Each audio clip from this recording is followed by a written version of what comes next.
Welcome to the Dietitian Business Podcast. I'm Maggie Doherty, your host, dietitian, and business coach. In today's episode, it's so much fun. I did a guest interview with Erica Branz of Branz Nutrition Counseling. Usually we do one-time business coaching sessions, but this one was my actual business coaching client that I've had the past 2 years. And she tells her own story of how she went from clinician to CEO and how she grew her practice from one office to 2 office and 1 dietitian to 6. I love this one quote she said where she said, "Want to grow? Don't wait for the perfect time. Growth is not linear, it's full of twists and turns." So stay tuned in this episode. If you are a solo practice owner and you want to become a group, or you're a small group wanting to become a mid-sized group, this episode is going to walk you backstage through what it looks like to grow your practice. And so we hear Erica's story of how she naturally grew her practice with starting maternity leave, how she went from a private pay practice to insurance-based, how she went from 1099 to W-2, how she added benefits. So it's a great episode. So tune in for the next hour and you're going to love hearing this group practice owner story. Welcome to the Dietitian Business Podcast. And I'm so excited to have my business coaching client, Erica, here today. Erica, hi, long time no see. Hi, Maggie. Good to see you again. I'm so excited to talk to you just in a different environment where we're not in a coaching session, but really focusing more on you and you getting to share your story of growth over the past couple of years. Yeah, I'm excited to share it. Yeah. So I was looking back at our business coaching notes, and next month is our 2-year anniversary of working together. Yeah, that's crazy. I had a feeling it was coming up on that. Yeah. It gave me a flashback to you had done a free consult call with me. And I remember I was in my new office in Dallas that I had just started renting. And I remember talking to you on the phone and just kind of be like, oh my gosh, like one of my first business coaching clients. That is exciting. I remember being so excited to work with you, and it sounds like the feelings are mutual, maybe. Yeah, I think so. Well, for those of you guys who don't know Erica, so Erica is a registered dietitian and founder of Branz Nutrition Counseling, which is a multi-location group practice specializing in eating disorders, nutrition counseling, and wellness services throughout Illinois and Missouri. Over the past decade, she has grown her practice from a solo venture into a thriving team of dietitians while becoming a passionate advocate for leadership development, sustainable business growth, and expanding access to quality nutrition care. Love that introduction and love just kind of reading it and being able to see your path over the past 2 years. So, what I want to talk about today is just kind of hearing the beginning, the middle, and where Branz Nutrition Counseling is at right now, especially for those listeners who are currently their own practice and they want to grow to a team of 3, or maybe it's a team of 3 who wants to grow to a team of 6, and getting to hear what it's been like to scale from 1 to 6. So when you first started Branz Nutrition Counseling, what did it look like? Yeah, it was just me. I started the practice as a way for me to see outpatients when I was working alongside an inpatient eating disorder treatment center. And we had patients that would follow you through the cycles of their treatment and then be like, hey, I need an outpatient dietitian when they were ready to leave treatment. And so I was like, sure, I'll see you. And at that time, I was pregnant with my oldest and was like, I really want to move into this full time with doing outpatient work with the eating disorder population in order for me to have more flexibility with having a child on the way. And so I ended up leaving my full time job with just one outpatient on my caseload. It's a And that big was leap. scary. Yeah, it's definitely an example of like betting on yourself. For sure. And you left while you were pregnant, so you knew you were about to be taking maternity leave. And now with being on your own practice, you don't have maternity leave benefits. Correct. Yes. And so that was something that actually led me to kind of grow a little bit as well. But it was definitely a scary time. Um, I was able to have more flexibility to stay home with my child, but at the same time, I was working to try to build the business as well. And I was wearing all of the hats while also being a mom. So not only was I the clinician, I was the person that was answering the phones. I was scheduling the clients. I was billing for the clients. I was marketing for myself. And I was doing that while I was home watching a child at the same time. So it could chaotic at times. Yeah, it reminds me a lot when I first started my practice back in 2019 and picking up the phone and answering me like, "Hi, this is Maggie. Thanks for calling." And the clients be like, "Wait, this is the clinician on the phone? This is the dietitian?" It's like, "Yep, I'm Uh-huh. a one-stop shop." Yes, yes, for sure. I'm actually covering for our intake coordinator next week. She's going on vacation, and it just made sense for me to kind of jump in and do that. And I was thinking about that today, getting ready for the podcast. I was like, this is going to be so weird answering calls again, because I haven't done that. But I also I'm looking forward to it, to having that initial communication with the clients. And it's also a way for me to maybe see if there's any loopholes that we have within our intake process Hmm. as well. Absolutely. So when you started Brands, it sounds like your goal was just to get flexibility. Did you know you wanted to grow into a group practice, or did you just know you wanted to go into private practice to have flexibility? I wanted to go into private practice to have flexibility. I knew when I was going through my undergrad and my internship that I always wanted to do outpatient and I wanted to work with eating disorder clients. I never imagined doing anything along the lines of having a group practice. And that goes into it led me there with becoming a mom. So went on to have my second child and was only doing Brand's Nutrition at that point and had a decent caseload that I was like, well, I can either refer all of these clients out to another practice, or I can have someone come in and see if they'd be willing to cover some of my client sessions so that when I returned, I would be coming back to somewhat of a caseload versus starting from scratch again. So it sounds like it happened very naturally of like, hey, instead of referring out, I want someone in-house to refer to. So then that was your first hire. Yeah, yeah, and it was 1099. So we've developed over time from being private pay to insurance, from 1099 to W-2. So yeah, that was also just kind of like, great, join my team, and this is what we do, and this is what I need from you, and that's it. And it was pretty simple.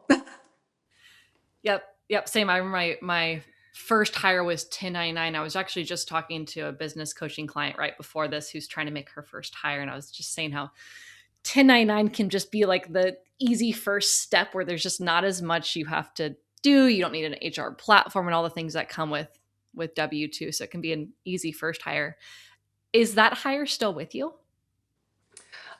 Ironically, she is not. She actually left because she had her own babies. And so she is a stay-at-home mom.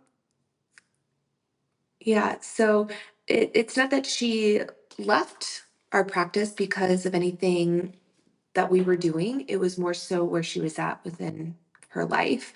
Um, but we actually did yoga teacher training together, and that's how I met her. And she actually knows my mom and sisters, and so we still very much stay connected to each other. Yeah, that's awesome. That's awesome. So that first hire happened pretty naturally. What about the second, third, fourth? What kind of led to How did those hires happen? Yeah, so I'd say the another hire happened because my sisters and I decided to open up a yoga studio. And so I was doing 3 days of outpatient work and wanted to go down to 2 days so I could spend time in the running and managing the yoga studio that we were building. And so I had brought on another 1099 to again take over the clients that I couldn't see so I could go down to 2 days over three. And we grew with having additional 1099s when we were all private pay. And there wasn't really any expectations in terms of how many clients they needed to see, anything along those lines. We weren't monitoring KPIs. We saw the session, we saw the client for the session and we billed right away. And then things really shifted and end of 2022, beginning of 2023, when we decided to take insurance. And that's where we shift our model from going from 1099 to W-2 and moving to the expectation that they had to be at least part-time to stay on our team. What made you change from private pay to insurance? So access to care was a big thing. Insurance companies were starting to cover sessions for eating disorder clients, which is huge because that really limited them from being able to consistently get the help that they needed from an outpatient dietitian. And if their therapist wasn't taking insurance, that was another financial burden for them. And so when we got word that eating disorder sessions would be covered by insurance, we hopped on that train. And it's been so helpful because it really alleviates that financial burden for a lot of our clients. I know a lot of dietitians that are in private practice either are scared to accept insurance, or they've started accepting insurance. They're going from insurance to private payer, private pay to insurance. Um, when you decided to accept insurance, did you do the credentialing yourself? Did you figure out how to bill? Did you have a biller? Like, how did you figure out that piece? Yeah, so I did not feel like I had the capacity to learn how to credential. And at that point, it was just myself and three other dietitians. Um, and so I hired someone to do the credentialing process. And I take that back. She credentialed myself and one other dietitian because the other two were still 1099, just seeing a minimal number of patients. And so I was like, let's focus on just myself and this other dietitian getting credentialed and go from there, especially given the cost to have someone credential us. It was a nightmare. It was a nightmare in that she struggled with communication. It probably took us 9 months to get credentialed. Um, it was a long time, and she was expensive for what I felt was a lack of her job being done. And so for the two other dietitians that were very part-time, 1099, I did them myself, and I was shocked at how easy it was. I did a little bit of research, just went through the process, and I was like, that's it. I was like, okay. So we do all of our credentialing in-house now. We do not hire that out. The person that got us credentialed did not do billing.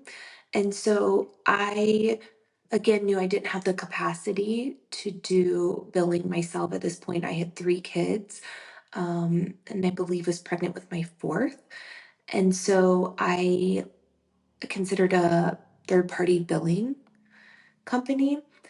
And it's a hard transition going from private pay to insurance because you're used to seeing the client and then billing them and getting paid right away. With insurance, you see them, you bill insurance, and it's a waiting game in terms of like when you're going to get compensated. And so I think that added to some of my stress when we were using a third party biller because I felt like I was doing a lot of the tracking on client sessions. Were we getting paid? Following up on what's going on with this claim, et cetera. And so I ended up going with another company and experienced the same thing. I was feeling very optimistic. It was a referral from another dietitian and had so many outstanding claims that I was like, I have to figure this out myself. I have to understand how to bill insurance. Um, the process of ERAs coming in, checking them with EOBs, following up with our EMR. And so for a while, it was myself. And then I actually had my mom helping me who had recently retired. And so she was like, I would love to do that. And we were really able to streamline our system that we were able to bring on an in-house biller. And that's been great in that we were able to train her because she wasn't familiar with nutrition billing. I feel like that in itself is a niche. And she was a biller. She was working in a surgery center. And so she was familiar with insurance billing, but she's like, nutrition billing is a whole different game. I'm like, I've heard that. And so between my mom and I cleaning things up, her joining our team, we've really streamlined our billing process. But it took two outside billing parties before I realized again that like I really need to know how to do this part in the practice before trusting someone else with it. Yeah.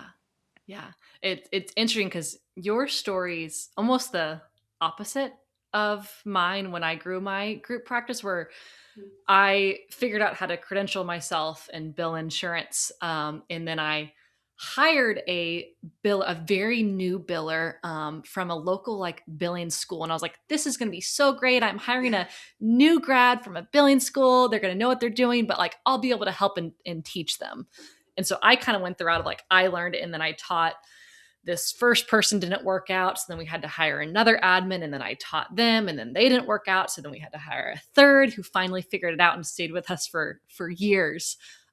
But I always love hearing different group practice stories where like there's many roads that can lead people to having a group practice and just seeing how different people do it.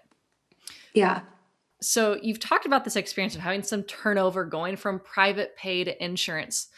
Um, as you look back, what was the hardest season of growth for Brands Nutrition or for becoming a group practice? I think some of the hardest growth was going from a clinician to a leader. I felt very confident being an eating disorder clinician. I had gotten years of experience doing it, working in an inpatient center. And as I took insurance, we moved to W 2. I realized that things were different than the way that we started, or needed to be different than the way that we had started the practice. Um, we needed to monitor like KPIs and have expectations of how many clients needed to be seen and utilizing office space. There was a lot more that went into it that I didn't go to business school. And so I had to learn a lot of that myself. But I think the hardest part for me was being able to implement it. I think it's one thing to learn it, but then being able to implement it within your practice. And I think a lot of dietitians, myself included anyway, are people pleasers. And that can sometimes make leadership be very challenging when we are people pleasing the people on our team versus holding certain accountability boundaries that are needed to successfully run the business.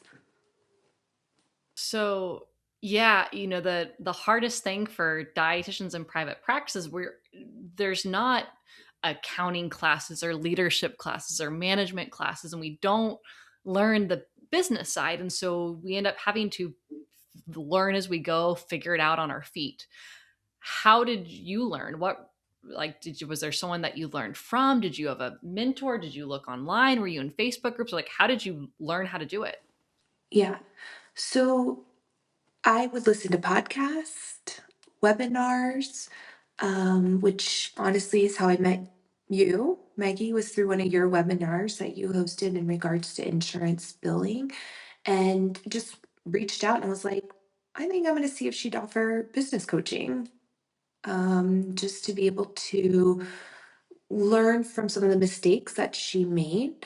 Um, because at that point I was making a ton of mistakes and I knew that things needed to run smoother and cleaner and people needed to be accounted for. Um, and if someone is already doing it, it just helped kind of accelerate that process by being able to share the things that worked and didn't work for them. Had you hired a business coach before me, or was that your first? I, yeah, I did have a business coach before you, Maggie, and she was also wonderful. And I think it was the season of where I was at in my practice that we kind of hit a plateau of where I was like, I think I have need to settle with the information that I've worked on with her, get to that point, and then I was at a different point in scaling and the business where I realized that I needed to get back to coaching, but to try something and someone else. Yeah. Yeah, cool. So it sounds like you learned a lot through some free resources like podcast and books and literature, and then you also paid a little bit for advice to help you along the way. Mhm.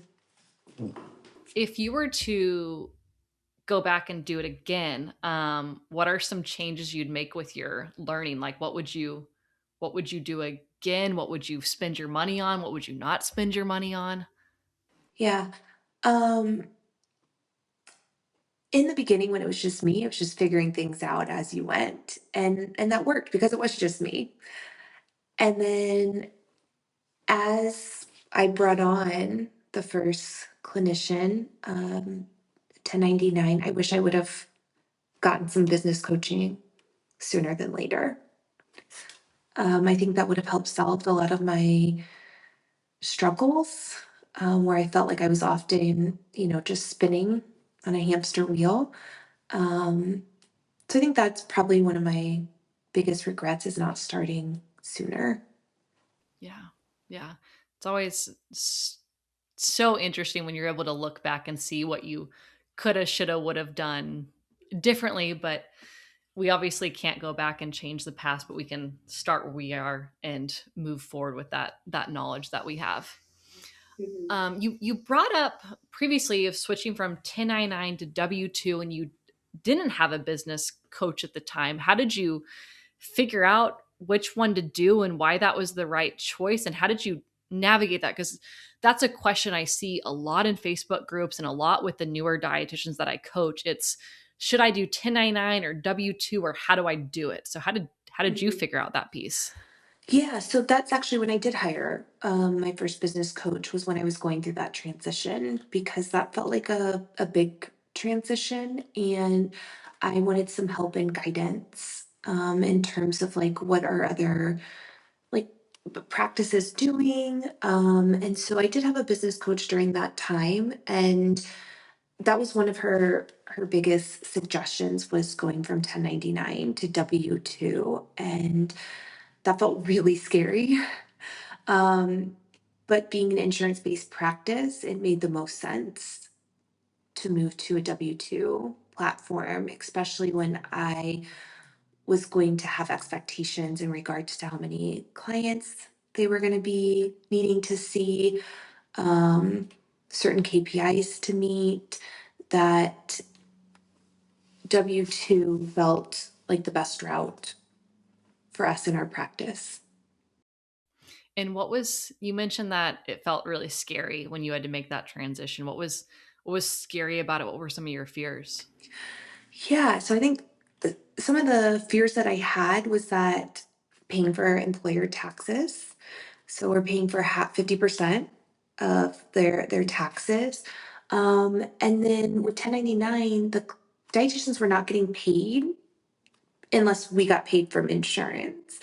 Where with W-2, they were going to get paid regardless if the practice got paid. And so luckily, I was building reserves and not really paying myself much in order to have a cushion to make that jump from 1099 to W-2 and have the funds to pay the dietitians for the work that they did, cover employer taxes. Another thing that we were offering was benefits, because that was important for the 1099s that we had on our team to go to us full time, because a lot of them were working at other places and were just kind of working for brands as a way to make extra income, essentially. And so when we had certain perimeters that needed to be met, they realized that, you know, either I need to come on full time with Brands Nutrition or continue at my other full time job. And so, in order for them to do that, we had to start offering benefits: PTO, medical, dental, vision, short term disability, covering their liability insurance, um, paid holidays. So it was a lot on me to ensure that we had the funds to be able to provide those things. Hmm. And how did you figure out when to add benefits, what benefits to add, how to do it? And again, there's not a playbook where step one you add PTO, step two you add short-term disability, step three you add. There's not a guidebook. So how did you figure out which ones to add and why? Yeah. I had asked the individuals on the team what was important to them. So I got some feedback from them, but then I also consulted with an employment attorney so that I could make sure that we were compliant in the states that we were practicing, that we had offices in. And so, jumping back a little bit, I started the practice in Missouri, um, where I was living there for 7, 8 years and had our first two kids. And my husband and I realized that we wanted to move over to the Illinois side. So, where we live, it's about 30 minutes from downtown St. Louis, Missouri, but we're from the Illinois side. And so I'm like, well, we've got a good referral network in Missouri. Some of our dietitians are in Missouri, but there's no resources over here on the Illinois side. And I don't want to drive over from Illinois to the Missouri office. But I decided to open up a location on the Illinois side that I could see clients out of as well. And so we just continued to keep the two locations as we moved from private pay to insurance 1099 to W-2. And I realized that having employees in two different states meant two different employment laws. And so I consulted with an employment attorney. And ultimately, we decided to implement employment laws um, for both states following the state of Illinois employment laws, because that was the stricter state when it came to employment. Mm-hmm. Mm-hmm. Yeah, So that was an additional expense in terms of needing to ensure that we were compliant. absolutely. Remember we had a dietitian who was phenomenal on our team, and she needed to relocate back to Illinois. So we were based in Texas. She needed to go to Illinois. That's where I went to grad school. And we said, hey, we'll just open an office there so we don't lose you as an employee. And I remember I was running the business with my ex at the time, and he was out, and I had to figure out all on my own, like, oh my gosh, now that you add a dietitian in another state, like it's not copy paste same thing. And we had to, even like in Gusto, that was the HR platform we were on, when we switched her address to Illinois, we had to upgrade to another level or tier on Gusto to be able to pay those taxes then with insurance and all the things. It's a whole nother ball game when you hire from out of state, but it's not impossible. It's just kind of another roadblock. For sure. And I would say our team is small right now. I would like to continue to keep growing to be able to provide more services to clients in need. But with having two locations, cultivating culture within two different locations can be challenging as well. And so our team doesn't always get to see each other in person because we're split between two offices. And um, assuming we can continue to grow, that will obviously keep improving because our team will have more people in office to be able to, have one-on-one communication in between sessions and things like that. But yeah, you're right. It doesn't copy and paste. So speaking of company culture, what are things that you have done to promote that company culture when you have more than one office? Yeah, so we do quarterly gatherings. So each quarter we do something different and we tend to rotate between Illinois or Missouri. Again, they're about 30, 45 minutes from each other. Um, and so our upcoming one in July is we're doing a spa night on the Missouri side. And so all of our Illinois clinicians, it's not mandatory, but we have pretty good attendance for all of those quarterly outings where our team gets together. But yeah, we've done things from cooking classes, candle making, a tasting menu at a restaurant, puppy yoga. Trying to think what are some other ones. But yeah, every quarter we're getting together as a team in person. We also have RD Huddle every week where, again, regardless if you're in Illinois or Missouri, it's a 30-minute huddle where we get together every week and just kind of check in and see how things are going as a way to keep our team engaged. And I think as time goes on and maybe we continue to grow, we might be able to separate that into Illinois and Missouri, but because our team is small, it makes sense to combine those right now. But yeah, we also have employee of the quarter. Um, we do monthly like spot gifts where we'll bring in coffee to the office. So we usually do that on the same day as the Illinois office and Missouri office. But culture is really important for me. Um, Even though it's challenging between two locations, I do think it's doable given our small team. But like I said, as our team might grow in Missouri and Illinois, it might have more of a divide between location. Yeah. So speaking of team, I want to pivot more into leadership and operations and kind of the whole team structure. So we talked a little bit about leadership and management and how you learn some of that through business coaching. But as you look at how you've led your team and what works and what hasn't worked over the past couple years, what leadership lesson took you the longest to learn, or what leadership lesson or thing about leadership have you learned that you feel like has been the most important thing on the leadership side? Yeah, that's a good question. I think accountability.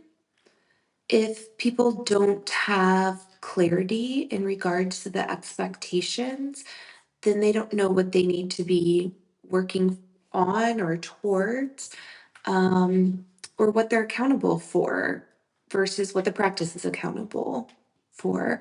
And so we have individuals that are in leadership positions and have really been working on again, what task are they accountable for? So should something fall through the loop or something isn't going well, we're able to pinpoint who is accountable for that task and monitoring that. So for instance, clinical notes, like we want to make sure that all of those are signed. We have a certain percentage that we're wanting to meet each month and quarter. And if we're not meeting those, we know that like our clinical manager is in charge of ensuring that those notes are signed and that we're meeting the percentage for our KPIs. And so if we're not, we know like, hey, so and so, what's going on here? Why are these not meeting our expectations? Um, so we know exactly who's accountable for that task. But that took a while to build, and we're still very much working through some of that as it's relatively new for us. I realized that I couldn't continue to keep doing all leadership tasks that I needed to offboard to other individuals on our team. Um, and some have expressed interest in leadership. And so that's how we've kind of continued to grow. And it's helped me grow as well in terms of what am I accountable for as the owner? What am I in charge of monitoring? But then I also need to make sure that I'm keeping everyone else accountable for what they're accountable for Yeah. too. Yeah. And I feel one of the, with accountability, kind of top down, bottom up with making sure everyone knows what they're accountable for. You mentioned KPIs, key performance indicators, for kind of your line level dietitians or the dietitians that are seeing clients. How did you figure out what KPIs do you track, and which ones have you found to be the most helpful? Yeah. So we are tracking KPIs from the beginning of the intake process to really the end of the client's journey. We're looking at how many intakes we're getting weekly, monthly, quarterly. We're looking at our conversion rate. We're looking at retention for the dietitians with how many sessions they're having with their clients. Um, we like to aim for anywhere from 3 to 8 based on what the client is coming in to be seen for. We're looking at monitoring cancellation rates, um, dietitian utilization in terms of like how much availability do they have compared to if they're meeting their caseload. um, a lot of it has been, trial and error. When we first started, we were aiming for 27 clients per week and have since decreased that to 25. Um, Along the way of being W-2, we have moved from hourly to salary with a bonus. And that way, if they're seeing past 20 clients, they are getting a bonus for that. And so we're having to track that as well. Also revenue per clinician. We're monitoring that. And our average reimbursement rate is another big one. Mhm. And with all those KPIs, are you pulling that in your EMR? Are you using an external system, or how are you pulling all those KPIs? Because it sounds like you have quite a few you're tracking. And who's tracking it? Who's accountable? Yeah. Uh-huh. Yeah. Good question. So we use Practice Better for our EMR, and unfortunately, they do not connect with Practice Vital, which is a way for those KPIs to be easily displayed and monitored. Um, so we're currently working with someone that is building out a system for Practice Better to monitor those KPIs so we don't have to do them all by hand. So a lot of them have been by hand through a spreadsheet, Google Sheets, using our EMR reports to the best of our ability, and then implementing those into Google Sheets where um, we're part of this pilot program right now for Practice Better to pull that information from Practice Better and put it into a nice little system very comparable to Practice Vital that unfortunately does not connect with Practice Better. our EMR. You just gave me a flashback. I remember we were first working together. You were paying someone like $1,000 a month or something in that Mhm. higher end to create like a KPI dashboard. Yes, forgot about that. I just got, I could like vision it. I remember it was a beautiful dashboard, but when I heard how much you were paying for it, I was like, are you getting an ROI or a return on Yeah. investment on that act of paying for KPIs? So if you kind of look back to that, would you, people who are trying to figure out how to track their own KPIs, would you recommend, that they hire someone to do it, that they try to use a platform like Practice Vital, or just manually pull it, delegate to someone on the team? Or how would you recommend another individual private practice person who's growing a team to track their metrics? Yeah, I think that if there's a tool out there that is relatively priced, that's always my go-to instead of recreating the wheel. However, I realize that um, people might not be in that position to have an extra fee added to their monthly expenses, especially if they're building and growing a practice, whether it's solo or moving into a group practice, that some of it might have to be done manually. And in that regard, when we were starting out manually, we actually had some dietetic interns that were helping create some of our dashboards for us in terms of the way that I wanted to see them, that all we had to do was implement the data. And so I think if you have the opportunity to use a platform that's already established and can connect to your EHR, like why reinvent the wheel?